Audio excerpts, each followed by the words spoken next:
Hello everyone, welcome to Indulge podcast. Today we have with us a woman who doesn't really need an introduction. She has won the hearts of all the Bengalis, whether in Bengal or the entire diaspora across the globe, with her beautiful and meaningful presence on screen and off it behind the cameras. We welcome Churni Ganguly to our show today. Thank you so much. So Churni Ganguly will be next seen in her new film Aajo Ardhangini, directed by Kaushik Ganguly, and we will be having a very interesting discussion with her regarding the same. So Churni di, আমরা Bangla English মিলিয়ে চ্যাটটা করব। তো আমি জানতে চাই যে আজও অর্ধাঙ্গিনী আমরা দেখতে পেয়েছি ট্রেলারে একটুখানি গ্লিম্পস যে মনে হচ্ছে খুব একটা জয়াস ওকেশনে ইউ অ্যান্ড জয়াস ক্যারেক্টার্স আর এগেন মিটিং। সো বাট অর্ধাঙ্গিনীতে আমরা দেখেছিলাম যে ওখানে একটা খুব ইমোশনালি টেকিং একটা সিচুয়েশনে ইন আ হসপিটাল একটা ক্রাইসিসের মধ্যে দুটো ক্যারেক্টারের প্রথমে আমরা ইন্ট্রোডাকশন পাই as audience. So do you think this changing setting, the joyful occasion and everything will alter the emotional equation between the two characters? So Shubhra goes to her in-laws' place to attend a wedding in the family because the brother-in-law, her favorite brother-in-law, ex-brother-in-law now, is going to be married.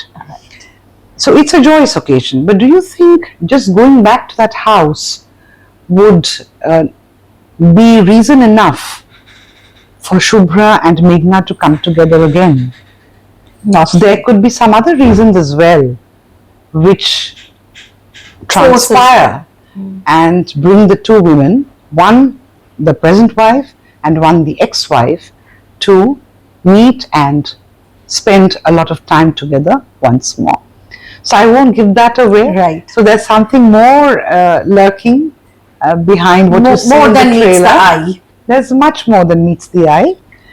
And I would say the equations do change a lot with all the characters, simply because Shubhra and Meghna and the others have a few years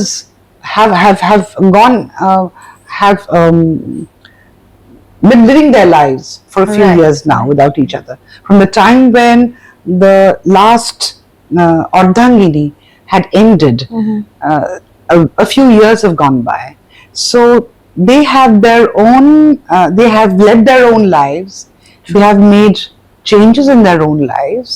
They might have brought about changes in the way they think, about philosophy, about where they stand in life. So all that will definitely reflect in how they deal with another situation this time. So that is, I think, what actually changes the equation between the women. Right. Do you view your characters' relationship as an emotional rivalry or an accidental, unspoken sisterhood? See, in the first part in Ardhangini, if you remember, Shubhra's একটা dialogue ছিল where she says যে after she helps out Meghna and Meghna is supposed to go back to her husband to go and after Shubhra has done her bit and Meghna is free to go, Shubhra Meghnaকে বলে যে ভুলেও কোনোদিন সুমনকে বলিস না যে আমি তোর পাশে ছিলাম এই সময়টায়, তাহলে কিন্তু জীবনে তুই ওকে আর ফিরে পাবি না। So this dialogue is a very loaded dialogue. On one hand, ও মেঘনাকে হেল্প করছে। If you tell your husband that I have helped you in this crisis, you will never get your husband the way you'd like to get him.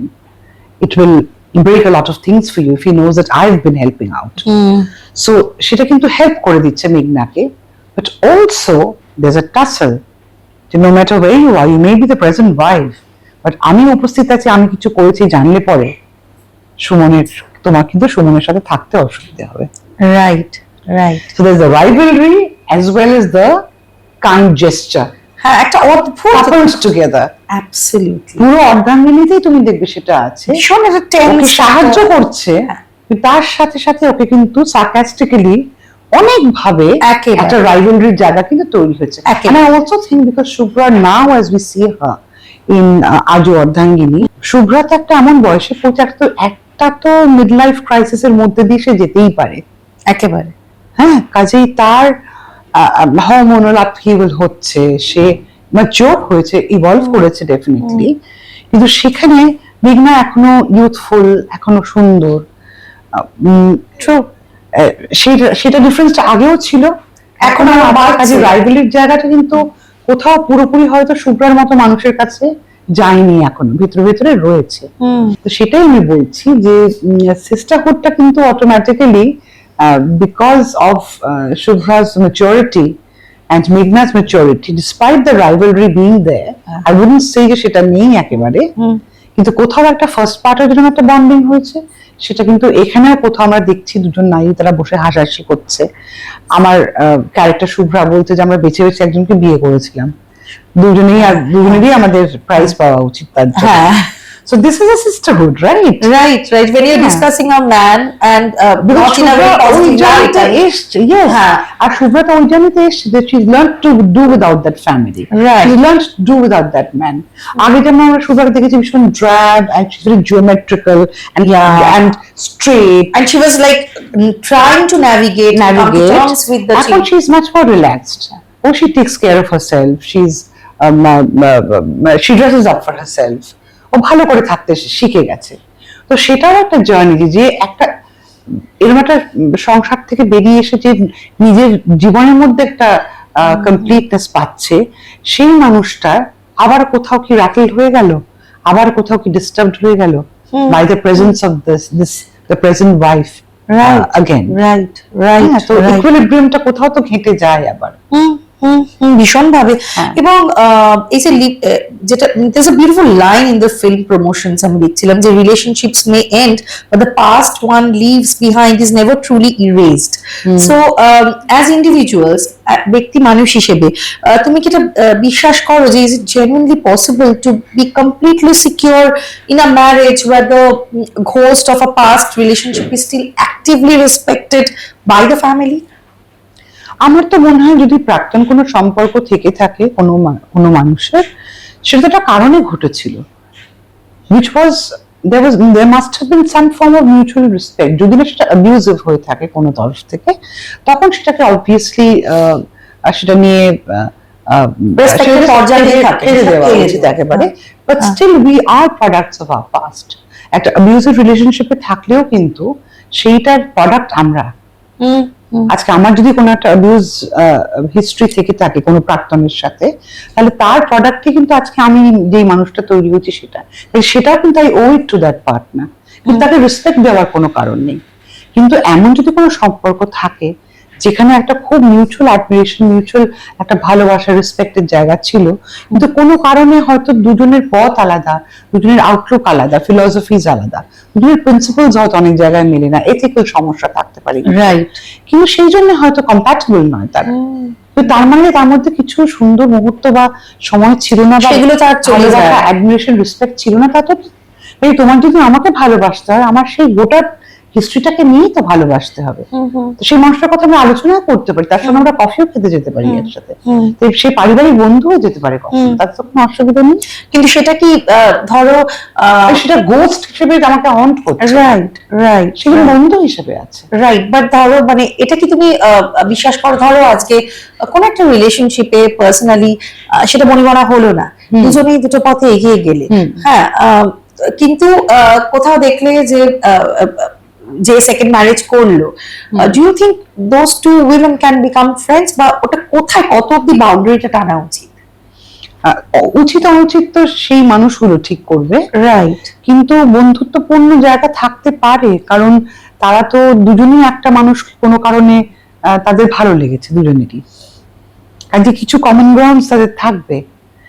যদি না একজন মানুষের কারণে সংসার ভেঙে থাকে, আমার মনে হয় না যে প্রেজেন্ট ওয়াইফ এবং এক্স ওয়াইফ, বা প্রেজেন্ট হাজবেন্ড এবং এক্স হাজবেন্ড, বা লিভ ইন পার্টনার, তাদের মধ্যে সখ্যতার কোথাও কম্প্রোমাইজ হতেই হবে তার কোনো মানে নেই আমার মনে হয়, রাইট। আর উইভ কাম টু দ্যাট, এবং অর্ধাঙ্গিনীর মতো ছবি সেই পথটাই কিন্তু দেখিয়েছিল 3 বছর আগে, রাইট, যেখানে এরকম একটা সিস্টারহুড আমরা এস্টাবলিশ করেছি যেটা সম্ভব, এবং লোকের সেটা অ্যাকসেপ্টেবল মনে হয়েছে বলেই কিন্তু তারা এইভাবে ভালোবাসা দিয়েছিলেন আমাদের ছবিটা। তাদের যদি মনে হতো এটা অবাস্তব, তারা সেটাই বলতেন যে এটা ঠিক আছে, it's a film, but it's a film. But কোথাও তাদের মনে হয় যে হ্যাঁ মানুষের পক্ষে এটা সম্ভব, তাদের মনে হয় হ্যাঁ আমিও তো পারি, এটা সম্ভব, এটা হতে পারে। এবং আমরা দেখছি, কারণ আমরাও তো ইভলভ করছি মানুষ হিসেবে। আজকে যেভাবে একটা বিবাহিত সম্পর্ক আমাদের মায়েদের জেনারেশনে ছিল, এখন আমাদের জেনারেশনে অন্যরকম, পরের জেনারেশনে অন্য। বিবাহিত সম্পর্ক কেন বলবো, ভালোবাসার সম্পর্ক বলো।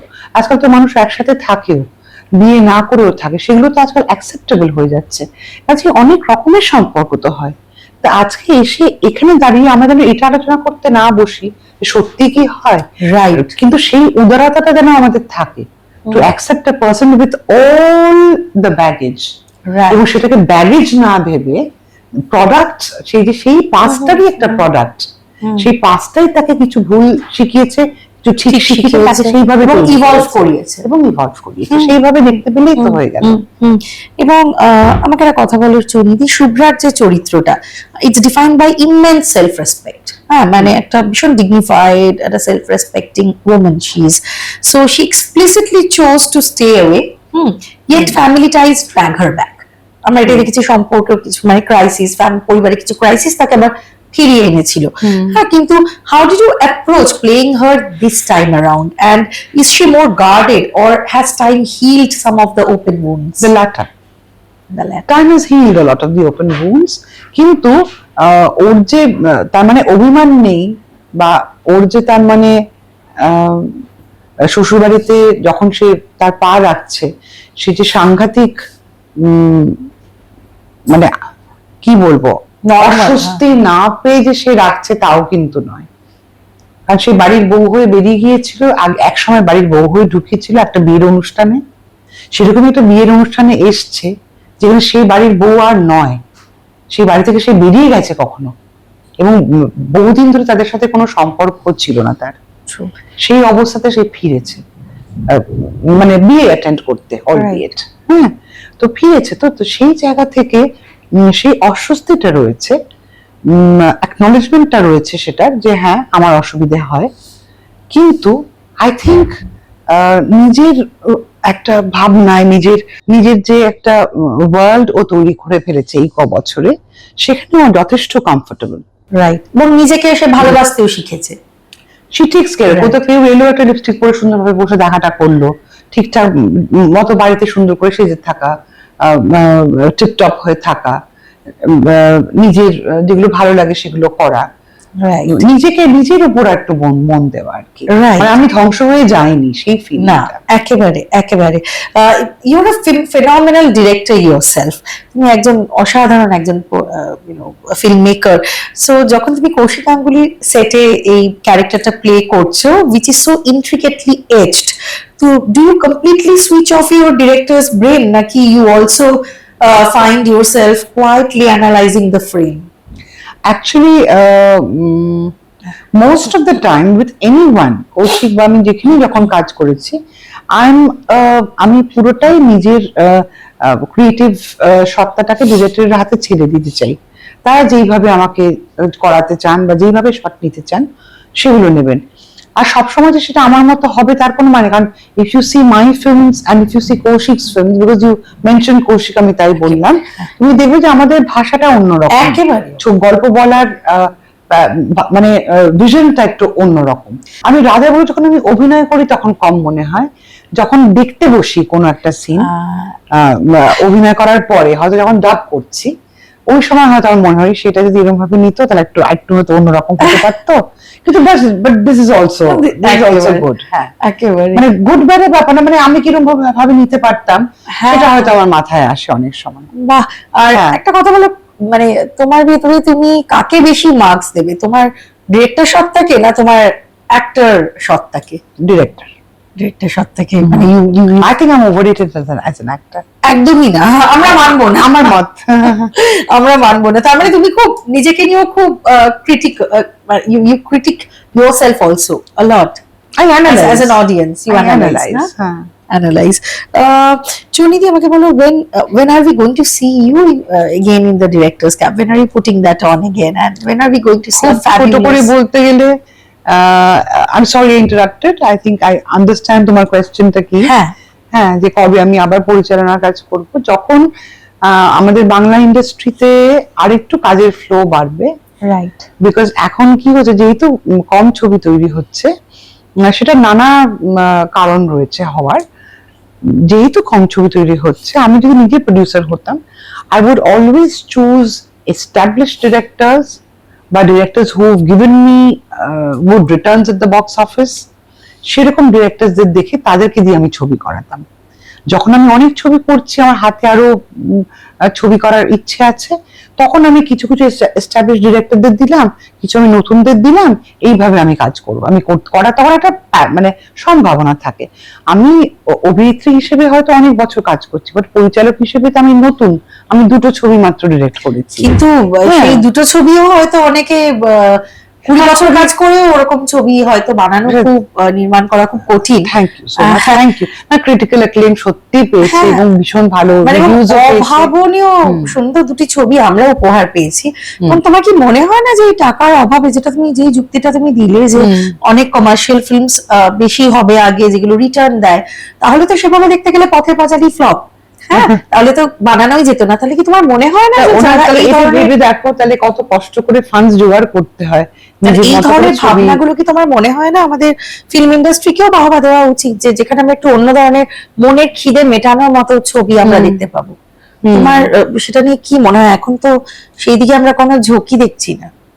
হ্যাঁ, কারণ সেটা হয়তো সবসময় বক্স অফিস রিটার্ন দিচ্ছে না বলে হয়তো এই এক্সপেরিমেন্টেশনটা সকলে এই মুহূর্তে করতে চাইছে। আমি যে বললাম, when I have a huge allotment for যেখানে আমি অনেক ছবিকে কেটার করতে পারবো, তার মধ্যে আমি কিছু কিছু এক্সপেরিমেন্টাল ছবি করার আমার আগ্রহ থাকতে পারে। আদারওয়াইজ তখন তো আমার মনে হবে যে যারা মোটামুটি শিওর শট একটা রিটার্ন দিতে পারে, বা যারা শিওর শট কোনো মানে ভালো ছবি বানাবেই, মানে যারা যারা টেস্টেড, টাইম টেস্টেড, তাদেরকে প্রেফারেন্স দেওয়াটাই তো খুব স্বাভাবিক। আর আমি তো হাউন্ড করে করে একটা সাবজেক্ট নিয়ে, আমার যা বয়স হয়েছে, মানে I am not saying I am an old woman, but I am getting there. কিন্তু আমার পক্ষে তো গিয়ে গিয়ে আমার ছবি করো, আমার ছবি করো, ফোন করে করে বলা বা গিয়ে অফিসে গিয়ে চেষ্টা করা, সেটা আমার পক্ষে হয়তো এক্ষুনি অসুবিধেও সেটা অসুবিধে হতে পারে। যেটা ফিরিয়ে দেওয়া যাবে না, তখন আমি নিশ্চয়ই হাজির হব। কোথাও একটা ফিল্ম মেকারের সত্তাটাকে কি ফ্রাস্ট্রেট করে দেয়? অ্যাজ আ ফিল্ম মেকার কি কোথাও তোমার মনে হয় যে কত কিছু ভাবা যেত, করা যেত, কিন্তু করা যায় না, ল্যাক অফ ফান্ড? যে এটা এটা কিভাবে তুমি নিজেকে বোঝাও? মানে তোমার ফিল্ম মেকার সত্তাটা তো কোথাও একটা ভীষণ ফ্রাস্ট্রেটেড হয়ে যায়। I am very accepting in that way. না, আমি অলওয়েজ বরাবরই আমি আমার ক্যারিয়ারে অন্তত যা যা ঘটেছে,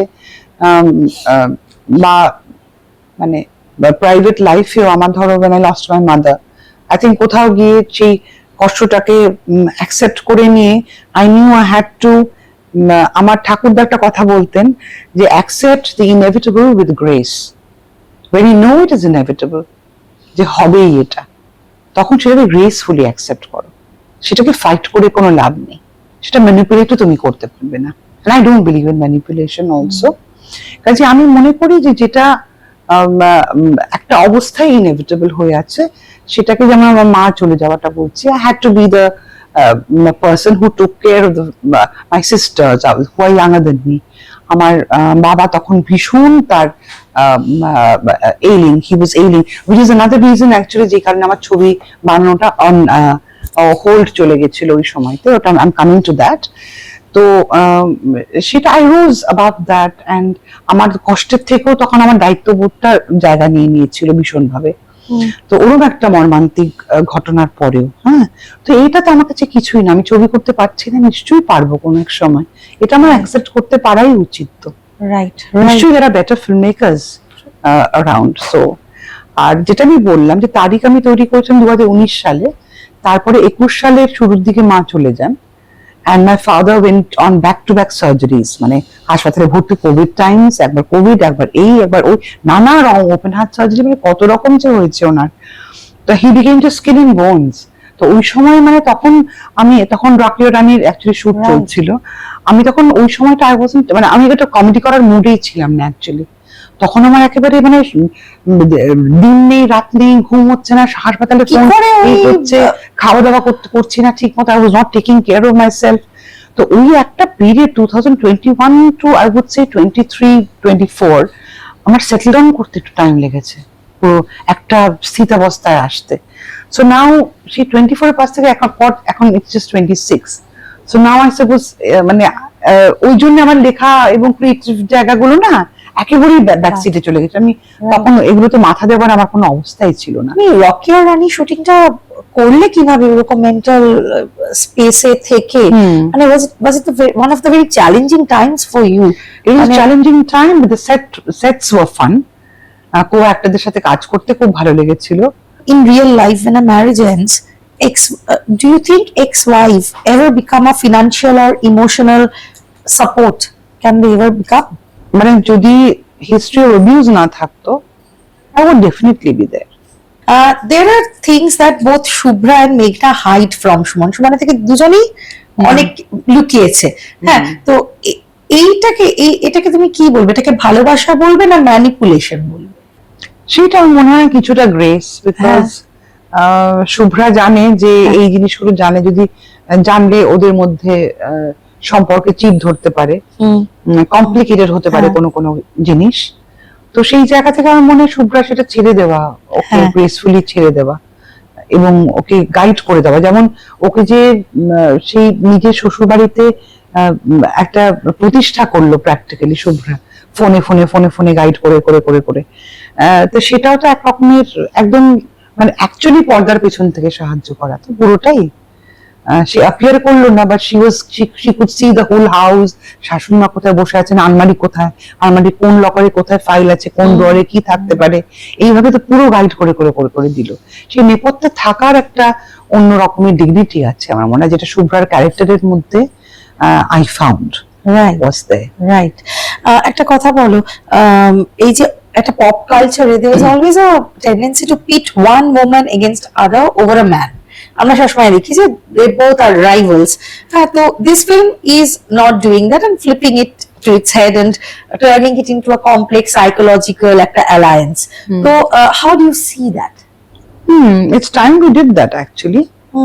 It's time we looked at relationships in a different way, because it is frankly, you can make films of all kinds, but it is many people look down upon films that are made on relationships.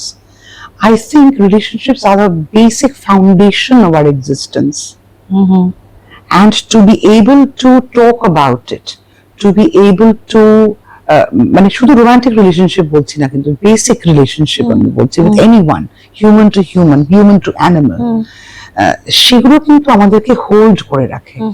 That is what centers us as human beings. সেইটাকে explore করা from time to time is very therapeutic. Right. যে আমি কখনো বলি না যে সম্পর্কের ছবি মানে it is an ordinary another story on relationships. It is not that, because it is time we evolved, changed our mindset, and explored what is beyond what we can think. Right. তার বিয়ন্ডে অনেক রকমের সম্পর্ক হয়। Right, right. Do you think that women handle shared history of ex more gracefully than men? I wouldn't know, but I can imagine. Having seen friends around or having your experience. I think with men it is more of like ওরা একটুখানি মানে খুব এই joke গুলো খুব sexist, সবই তো মেয়েদেরকে ঠোকা মেরে দিলে জোকস আছে যে হাসাহাসি হয়, and it's a thing between men that I think that is how they would deal with it আমার মনে হয়। আর মেয়েরা হয়তো would share more intimate notes. Right. হ্যাঁ, right, yes. Right, rather than being very nasty. So personally, how much do you relate to Shubhra's character? And তুমি তো বললে যে you would have forgiven in real life if there was no malice, but how much do you relate to Shubhra's character personally? If I were to face something like this, আমার মনে হয় যে শুভ্রার যে accept করতে পারার ক্ষমতা, সেটা আমার মধ্যে আছে। আর আমি ওই পরিস্থিতিতে থাকলে মেঘনার মতো কেউ আমার কাছে আসলে আমি সাহায্য করতাম। তবে মেঘনাকে যেমন শুভ্রা বলে যে তুমি জানিও না যে আমি তোমায় সাহায্য করছি, I wouldn't manipulate her mind, I would let her do her own thinking. যদি বলতে চায় বলবে, না বললে বলবে না। Right, right. আর বলতে চাইলে যদি ওদের মধ্যে অসুবিধে হয়, হবে, কিন্তু সেটা ওর বুঝে নেওয়ার ব্যাপার। আমি সবকিছু ম্যানিপুলেট করে চেঞ্জ করতে যেতাম না কখনো। Ujanto is debuting as a director with Kadbuto Bro, and as a live action director, because ও কুরুক্ষেত্র করেছে, right কুরুক্ষেত্র করেছে, এবং এটাও দ্বিতীয় প্রজেক্ট, এবং live action, right, debut, right. How excited about it as a mother? How excited are you about it? I'm excited to anticipation আছে একটা সাংঘাতিক, যে ও এবং ওর টিম যেরকম খেটেছে। আমি ওকে সরাসরি পুরোটা দেখেছি কতটা খেটেছে ও। অন দ্য ফ্লোর হয়তো কখনো অল্প স্বল্প দেখেছি, যখন আমার সিন ছিল তখন আমি দেখতে পেয়েছি, অন্য সময় আমরা কেউ থাকিনি। কাজেই আমরা খবর পেয়েছি ওর কাছ থেকে, পরে শুনেছি যে কি কি হয়েছে, কিভাবে হয়েছে, তার কিছু কিছু গল্প হয়তো শুনেছি, কিন্তু বাড়ি থেকে যেরকম খাটনি আমরা দেখেছি। আমি ডেফিনেটলি আশা রাখবো যে মানুষের সেটা পছন্দ হবে। আর ও তো একটা ওর মতো ভিশন নিয়ে তৈরি করছে, সেটা যদি একটা ভ্যালিডেশন পায় তাহলে ও একটা ওয়ে ফরওয়ার্ড পাবে। Right, right. কৌশিক দাও পরিচালক, উজানো পরিচালক হয়ে তোমায় নির্দেশনা দিল। হ্যাঁ, বাবা ছেলের মধ্যে ডিফারেন্সটা কিরকম পরিচালনা? এবং অবভিয়াসলি এখন তো বাবার মতো সমসংখ্যক ছবিও করেনি, তবুও ছেলের প্রতি তো একটু পার্সিয়ালি থাকবে, কিন্তু কার আন্ডারে পরিচালনা মানে পরিচালিত হয়ে তোমার বেশি ভালো লেগেছে? সেটা ছেলেটাকেই বেশি ভালো লাগবে, তাই না? আগেই বলে দিলাম, সেটা আমার কাছে ছোট বাচ্চা, রাইট? কিন্তু সেটা আমি দেখাতে পারছি না, সেটা ও ছোট বাচ্চা, ডিরেক্টরের মতো ওরা হ্যাঁ হ্যাঁ বলো, হ্যাঁ আচ্ছা ঠিক আছে, এইসব করতে হচ্ছে, আমার মনে মনে তো সেই ফিলিংটা আছে। So that is a lovely feeling, it's beautiful সেই ফিলিংটা। তবে অ্যাজ ডিরেক্টরস, আমি তুমি যেটা প্রথমে প্রশ্নটা করলে, কৌশিক এখন তো অনেকগুলো ছবি করার পর অনেকটা বেশি কনফিডেন্ট হয়ে গেছে। And confident in what way? যে সবকিছু সবার উপর ছেড়ে দিচ্ছে, তোমরা এটা করে নাও, এটা করো, হ্যাঁ এইভাবে এইভাবে হবে, কোঅর্ডিনেট করে ব্যাপারটা করছে। ওদের মনে যেটা হবে না, তাহলে ও চলে গেল, ও চুপ করে চলে গেল, তাহলে এটাকে এরকম করে ঠিক করে দিই, সব কিছু দিয়ে এটা এসে গেছে, তো এই চারিপাশে ওর নজর আর কি, যাতে ওর কোনোভাবে সিনটা হ্যাম্পার্ড না হয়। ওর অভিনয় তো, মামা তুমি এর উপরে এইভাবে যদি করে দাও, হ্যাঁ ঠিক আছে ঠিক আছে, ও সবাইকে ওর সবকিছু মানে হি ইজ ভেরি অ্যাক্টিভ আর কি, that way, plus it's his first film, এটা হবেই। কৌশিকে খুব একটা বলতাম না, কারণ কৌশিক যে কোনো অবস্থাতেও কৌশিক ওখানে ফিল্মে ঢুকে পড়তে চাইছে আর কি। হ্যাঁ, খালি প্রথম থেকে আমি কি সেটে যাবো, ওদের মধ্যে না সেটে যাবো না। এমনকি একটা রোল ছিল যেটা কৌশিক খুব ভালো করতো, ও তার ইচ্ছে করে কৌশিককে কাস্ট করেনি, যাতে বাবা থাকবেই না আমার ফ্লোরে, বাবাকে আমি ঢুকতেই দেবো না। কারণ কৌশিক সব ব্যাপারে ভীষণ এটা কর ওটা কর সেটা করে ব্যাপারটা আছে, আমি খুব নন ইন্টারফিয়ারিং, কিন্তু কৌশিক অন্যরকম অ্যাজ আ ফাদার। ও একেবারেই চায় না যে বাবার কোনো রকম প্রেজেন্স ওর ছবিতে থাক। এবং এমনকি যখন অ্যাক্সিডেন্ট হলো, তখন কৌশিক বলছে তার শুটিং করবি, তাহলে তুই কি করে সামনে, আমি কি যাবো না, তুমি যে অন্তত ওষুধ দিতে যাই, এখন আমি নার্স দিয়ে দিচ্ছি, তোমাকে যেতে হবে না। কৌশিক যেহেতু বারবার ঢুকে পড়তে চান, ওকে বিশেষ কিছু কেমন করে আমি ভালো করছে কাজ, I kept it privacy রেখে দিয়েছি পুরো। One grave and common mistake, একটা ভীষণ মানে common mistake that one makes when trying to move from a long term relationship, যেটা করা উচিত না, এই মিস্টেকটা। What is that one mistake? প্রত্যেকটা মানুষের ক্ষেত্রগুলো আলাদা, অবস্থাগুলো আলাদা, কাজেই সেটা একটা সুইপিং স্টেটমেন্টে বলা যায় না। এটা জেনারেল যদি এমন একটা জায়গা বলি, মানে একটা সম্পর্ক যেটা বহুদিনের পর তারা আলাদা হওয়ার সিদ্ধান্ত নিয়েছে, সেই ডিসিশন গুলো একটা ম্যাচিওর ওয়েতে নিলে ভালো হয়। একটা ঝগড়াঝাটির ফল যেন সেটা না হয়, এবং ঝগড়াঝাটির ফল যদি না হয়, যদি ম্যাচিওর ওয়েতে সেপারেশন হয় দুজনের, যেটা হতেই পারে, তাহলে বল একটা বেসিক সিভিলিটি বজায় থাকে নিজের জীবনে, তাদের জীবনে, যারা সমাজে দুজনকেই চেনে ভালো করে, বন্ধু বান্ধব সবার, তাহলে সেই একটা ওই বেসিক সিভিলিটি, ভদ্রতা, সৌজন্য, এই ব্যাপারগুলো মেনটেন থাকে। True. And it's good for the health of your own mind and peace. True. আমি যেন ঘুমিয়ে ঘুমিয়ে যুদ্ধ না করি, আমার যুদ্ধটা হয়ে গেছে, এবার আমি শান্তিতে আছি। True. এবং যার সাথে ছিলাম, অশান্তিতে ছিলাম, সরে এসে যদি শান্তি পেয়ে থাকে, তাকে আর নতুন করে অশান্ত করার তো মানে হয় না। তাকে নিয়ে খারাপ কথা বলা, এইগুলো আমার মনে হয় একটুখানি, এটা I would rather, Disrespects I would advise, relationship and and you I think yourself. yes, নিজের প্রতি ডিসরেসপেক্ট হয়, ওটা নিয়ে খারাপ কথা বলতে। একেবারে সুনিধি, ভীষণ ভালো লাগলো আমাদের আজকে আড্ডাটা দিয়ে, and we wish you all the best for this movie. Thank you so much. And hopefully everybody will watch আজও অর্ধাঙ্গিনী। সবাই দেখো থিয়েটারে গিয়ে, and আমরা আরেকদিন আরো একজন এরকম ইন্টারেস্টিং অতিথি নিয়ে ফিরে আসবো। নমস্কার।